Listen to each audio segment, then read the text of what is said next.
പ്രിയ പ്രേക്ഷകരെ, കേരളത്തിൽ വളരെ പ്രധാനപ്പെട്ട ഒരു നിയമസഭാ തെരഞ്ഞെടുപ്പ് പൂർത്തിയാവുകയും അങ്ങനെ പുതിയ സർക്കാർ അധികാരത്തിലേറുകയും ചെയ്തു. അതോടൊപ്പം തന്നെ നമുക്കറിയാം, പശ്ചിമ ബംഗാൾ ഉൾപ്പെടെയുള്ള തമിഴ്നാട് പോലെയുള്ള സംസ്ഥാനങ്ങളിലും ഈ നിയമസഭാ തെരഞ്ഞെടുപ്പ് നടന്നിരുന്നു. അങ്ങനെ രാജ്യം ഉറ്റുനോക്കിയ ഒരു തെരഞ്ഞെടുപ്പായിരുന്നു കഴിഞ്ഞത് എങ്കിൽ ഇപ്പോഴിതാ രാഷ്ട്രീയ കേന്ദ്രങ്ങൾ ഒരുപോലെ ഉറ്റുനോക്കുന്ന മറ്റൊരു തെരഞ്ഞെടുപ്പ് നടക്കാൻ പോവുകയാണ്. അത് ജനങ്ങളെ നേരിട്ട് ബാധിക്കുന്ന ഒരു തെരഞ്ഞെടുപ്പല്ല എങ്കിൽ പോലും രാഷ്ട്രീയ പാർട്ടികളെ സംബന്ധിച്ചിടത്തോളം ഇത് വളരെ പ്രധാനപ്പെട്ട ഒരു തെരഞ്ഞെടുപ്പാണ്. അതായത് രാജ്യസഭാ സീറ്റുകളിലേക്കുള്ള തെരഞ്ഞെടുപ്പാണ് നടക്കുന്നത്.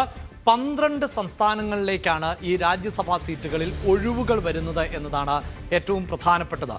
ഒഴിവുകളാകട്ടെ 26 അംഗങ്ങളുടേതാണ് എന്നതും എടുത്തു പറയേണ്ടതുണ്ട്. ഈ 18-ാം തീയതിയാണ്, അതായത് ഇന്ന് ജൂൺ 10 ആണ്, 18-ാം തീയതിയാണ് ഈ രാജ്യസഭാ സീറ്റുകളിലേക്കുള്ള വോട്ടെടുപ്പ് വിവിധ സംസ്ഥാനങ്ങളിൽ നടക്കുന്നത്. നമുക്കറിയാം, രാജ്യസഭാ സീറ്റുകളിലേക്ക് നിയമസഭയിലേക്ക് തെരഞ്ഞെടുക്കപ്പെട്ട അംഗങ്ങൾ ആണ് വോട്ട് ചെയ്യുന്നത് എന്നത്. അങ്ങനെ ഫസ്റ്റ് പ്രിഫറൻസ് വോട്ടിൻ്റെ അടിസ്ഥാനത്തിൽ ആണ് അംഗങ്ങളെ നിശ്ചയിക്കുക എന്നത്. അപ്പോൾ ഈ കണക്കുകൾ പരിശോധിക്കുമ്പോൾ 12 സംസ്ഥാനങ്ങൾ, 26 ഒഴിവുകൾ ആണ് ഇപ്പോൾ നിലവിലുള്ളത്. നിലവിൽ ഇത് വലിയ തോതിൽ ചർച്ച ചെയ്യപ്പെടുന്നത് മധ്യപ്രദേശിൽ നിന്ന് കോൺഗ്രസിന്റെ സ്ഥാനാർത്ഥി നൽകിയിട്ടുള്ള നാമനിർദ്ദേശ പത്രിക തള്ളിയ ഒരു രാഷ്ട്രീയ പശ്ചാത്തലത്തിൽ കൂടിയാണ് ഇപ്പോൾ ഈ വിഷയം കൂടുതൽ സജീവമായി ചർച്ച ചെയ്യപ്പെടുന്നത്. അതിൽ മറ്റ് നിയമ നടപടികളുമായി പോകാൻ ഇപ്പോൾ കോൺഗ്രസ് തീരുമാനിക്കുകയും ചെയ്തിട്ടുണ്ട്. നമ്മൾ അതിലേക്ക് വരുന്നതിന് മുമ്പ് മറ്റു ചില വിവരങ്ങൾ കൂടി ഒന്ന് പരിശോധിക്കുമ്പോൾ, ഇപ്പോൾ ഈ കാലാവധി തീരുന്നവരിൽ ദേശീയ രാഷ്ട്രീയത്തിൽ നിറഞ്ഞു നിൽക്കുന്ന ചില ആളുകൾ കൂടിയുണ്ട് എന്നതാണ്. അതിലേറ്റവും പ്രധാനപ്പെട്ടത് മല്ലികാർജ്ജുൻ ഖാർഗെ തന്നെയാണ്.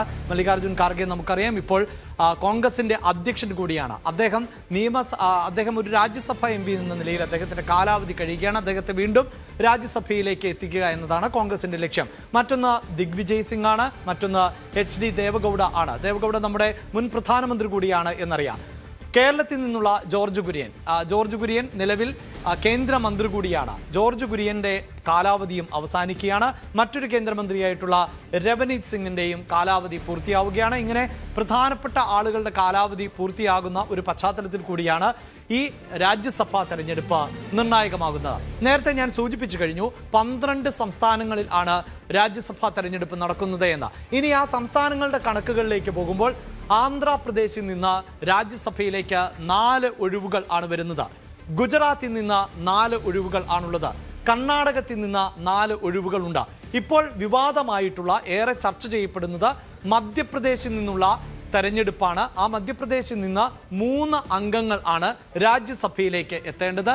രാജസ്ഥാനിൽ നിന്നും ഇതുപോലെ തന്നെ 3 അംഗങ്ങൾക്ക് ഇത്തവണ രാജ്യസഭയിലേക്ക് എത്താൻ സാധിക്കും.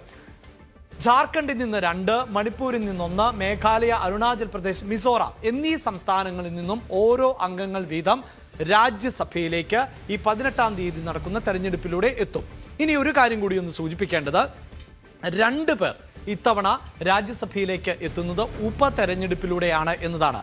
അതായത് നിലവിൽ സുനേത്ര പവാറും CV ഷൺമുഖവും അവർ നിയമസഭാ തെരഞ്ഞെടുപ്പുകളിൽ മത്സരിച്ച് വിജയിച്ച ഒരു പശ്ചാത്തലത്തിലാണ് മഹാരാഷ്ട്രയിൽ ഒരു ഒഴിവ് രാജ്യസഭാ സീറ്റിലേക്ക് വരുന്നത്.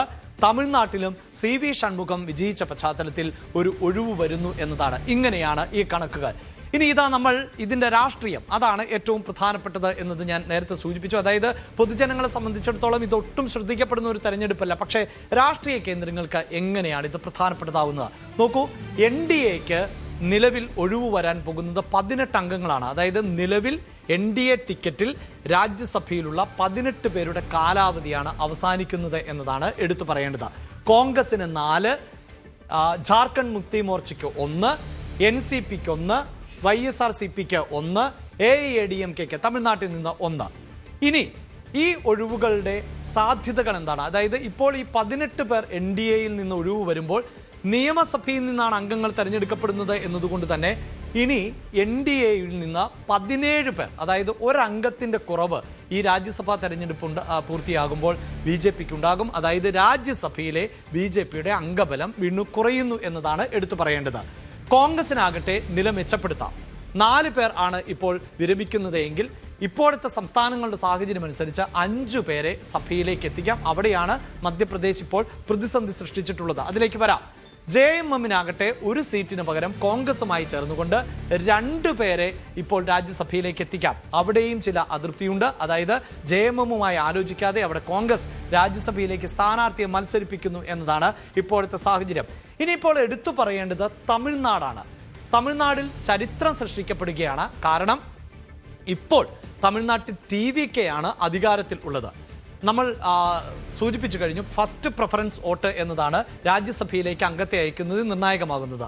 ഇപ്പോഴത്തെ കണക്കുകൾ പ്രകാരം ഇന്ത്യയുടെ ചരിത്രത്തിൽ ആദ്യമായി TVKക്ക് ഒരു MP ഉണ്ടാകാൻ പോകുന്നു, അതായത് രാജ്യസഭയിലേക്ക് എന്നതാണ്. TVKയെ സംബന്ധിച്ചിടത്തോളം ആദ്യമായി ഇപ്പോൾ തമിഴ്നാട്ടിൽ ഭരണത്തിലിരിക്കുന്ന TVKക്ക് ഒരു രാജ്യസഭാ അംഗത്തെ രാജ്യസഭയിലേക്ക്, ഇന്ത്യയുടെ പാർലമെന്റിലേക്ക് അയക്കാൻ പറ്റുന്നു തമിഴ്നാടിൽ എന്ന സുവർണ അവസരമാണ് TVKക്ക് മുന്നിൽ ഉള്ളത്.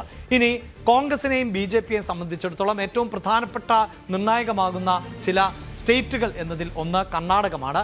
കർണാടകത്തിൽ നിന്ന് ഇപ്പോഴത്തെ കണക്കുകൾ പ്രകാരം BJPക്ക് ഒരംഗത്തെ രാജ്യസഭയിലേക്ക് എത്തിക്കാം, അതേസമയം കോൺഗ്രസിന് 3 അംഗങ്ങളെ എത്തിക്കാം എന്നതാണ്. രാജസ്ഥാനിൽ നിന്ന് BJPക്ക് 2 അംഗങ്ങളെ എത്തിക്കാം, മധ്യപ്രദേശിൽ നിന്നും 2 അംഗങ്ങളെ എത്തിക്കാം.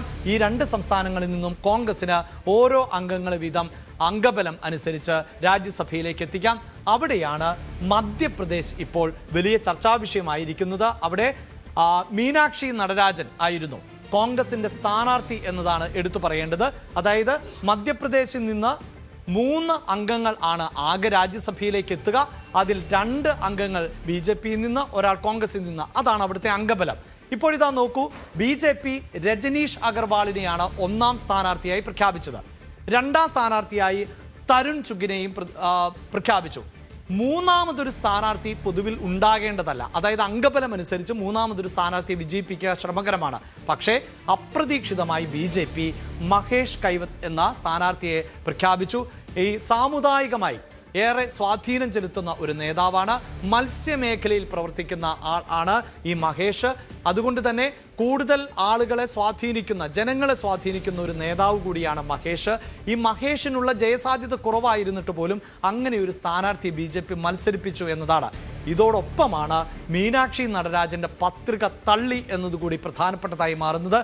നിലവിൽ മധ്യപ്രദേശിൽ നിന്ന് കോൺഗ്രസിന് 1 അംഗത്തെ മാത്രമേ രാജ്യസഭയിലേക്ക് എത്തിക്കാൻ പറ്റുകയുള്ളൂ. ആ സ്ഥാനാർത്ഥി മീനാക്ഷി നടരാജനായിരുന്നു. മീനാക്ഷി നടരാജൻ തന്റെ സത്യവാങ്മൂലത്തിൽ ക്രിമിനൽ കേസുമായി ബന്ധപ്പെട്ട വിവരങ്ങൾ ഉൾപ്പെടുത്തിയില്ല എന്നത് BJP ചൂണ്ടിക്കാണിക്കും. അങ്ങനെ ഇപ്പോൾ പത്രിക തള്ളിയിട്ടുള്ള സാഹചര്യമാണ്. ഇതിനെ ചലഞ്ച് ചെയ്തുകൊണ്ടിരിക്കുകയാണ്. ഇതിലൊരു അന്തിമ തീരുമാനം എന്തായിരിക്കും എന്നത് നമുക്ക് ഇനിയും കണ്ടറിയേണ്ടതുണ്ട്. ഇനി ഇതാ ഈ മധ്യപ്രദേശിന്റെ വിശദാംശങ്ങളിലേക്ക് തന്നെ വരുമ്പോൾ, മധ്യപ്രദേശിലെ വോട്ട് കണക്ക്, അതായത് അവിടെ തെരഞ്ഞെടുക്കപ്പെട്ട ജനപ്രതിനിധികളുടെ വോട്ട് കണക്കനുസരിച്ച് BJPക്ക് 164 അംഗങ്ങൾ ഈ രാജ്യസഭാ തെരഞ്ഞെടുപ്പിൽ അവർക്ക് വോട്ട് ചെയ്യാൻ സാധിക്കും.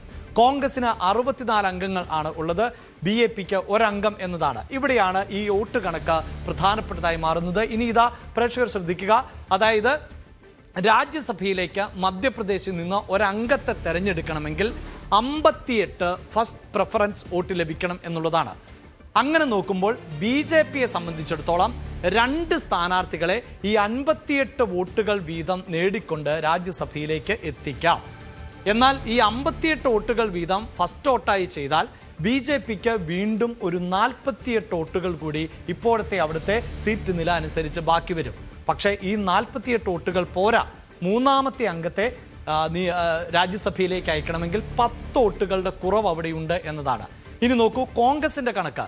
കോൺഗ്രസിന്റെ അംഗബലം എന്നത് ഇപ്പോഴത്തെ കണക്കനുസരിച്ച് 58 വോട്ടുകളുമായി മീനാക്ഷി നടരാജനെ അനായാസം രാജ്യസഭയിലേക്ക് എത്തിക്കാം. ബാക്കി 6 വോട്ടുകൾ കൂടിയുണ്ട് എന്നതായിരുന്നു. ഇവിടെയാണ് BJP കുതിരക്കച്ചവടത്തിന് ശ്രമിക്കുന്നു. അതായത് കോൺഗ്രസിന്റെ അംഗങ്ങളെ അടക്കം ഈ 48-ന് പുറമെ 10 ഫസ്റ്റ് വോട്ടുകൾ കൂടി ലഭിച്ചാൽ 3ാമതൊരാളെ കൂടി രാജ്യസഭയിലേക്ക് എത്തിക്കാം. അതിനുവേണ്ടിയുള്ള ശ്രമങ്ങളാണ് നടക്കുന്നത്. അത്തരത്തിലുള്ള നീക്കങ്ങൾ BJP നേരത്തെ തന്നെ ആരംഭിച്ചതാണ്. അതിൻ്റെ ഭാഗമായി ഇപ്പോൾ തെരഞ്ഞെടുപ്പ് കമ്മീഷനും കൂട്ടുനിൽക്കുന്നു. അങ്ങനെ ഒരു ആരോപണം ആണ് കോൺഗ്രസ് ഇപ്പോൾ ഉന്നയിക്കുന്നത്. അതായത് മീനാക്ഷിക്ക് മത്സരിക്കാൻ പറ്റാത്ത സാഹചര്യം ഉണ്ടായാൽ ഈ കോൺഗ്രസ് അംഗങ്ങളിൽ നിന്ന് 10 പേരെ അടർത്തിയെടുത്ത് അവർ ഈ 48 എന്ന അംഗബലം 58 ആക്കുമ്പോൾ 58 എന്ന നിലയിൽ ഫസ്റ്റ് വോട്ടുകൾ നേടിക്കൊണ്ട് BJPക്ക് 1 അംഗത്തെ കൂടി മധ്യപ്രദേശിൽ നിന്നുള്ള 3 രാജ്യസഭാ സീറ്റുകളിലേക്കും BJPക്ക് തന്നെ അംഗത്തെ അയക്കാൻ പറ്റുന്ന ഒരു രാഷ്ട്രീയ സാഹചര്യമാണ് സൃഷ്ടിക്കപ്പെടുന്നത്. ഇതിനെതിരെ ആണ് ഇപ്പോൾ കോൺഗ്രസ് രംഗത്ത് വന്നിട്ടുള്ളത്. അതായത് തെരഞ്ഞെടുപ്പ് കമ്മീഷൻ ഈ നിലപാട് തുടരുകയാണെങ്കിൽ, അതായത് നിലവിൽ കോൺഗ്രസ് പറയുന്നത് ഇങ്ങനെയൊരു കേസ് അത് FIR രജിസ്റ്റർ ചെയ്തിട്ടില്ല, വിളിപ്പിച്ചിട്ട് മാത്രമേ ഉള്ളൂ, അതുകൊണ്ട് തന്നെ അത് സത്യവാങ്മൂലത്തിൽ വ്യക്തമാക്കേണ്ടതുണ്ടായിരുന്നില്ല എന്ന വാദമൊക്കെയാണ് ഉന്നയിക്കുന്നത്. കോൺഗ്രസിന്റെ വാദം അംഗീകരിക്കുന്നില്ല എങ്കിൽ തീർച്ചയായും ജൂൺ 18 നടക്കാൻ പോകുന്ന ഈ രാജ്യസഭാ തെരഞ്ഞെടുപ്പ് കൂടി രാജ്യത്തിന്റെ മുഴുവൻ ശ്രദ്ധാകേന്ദ്രമായി മധ്യപ്രദേശിനെ മാറ്റുന്ന സാഹചര്യം ആണ് ഇപ്പോൾ ഉള്ളത്. കൂടുതൽ വാർത്തകൾക്ക് News 18 Keralam YouTube channel subscribe ചെയ്യുക.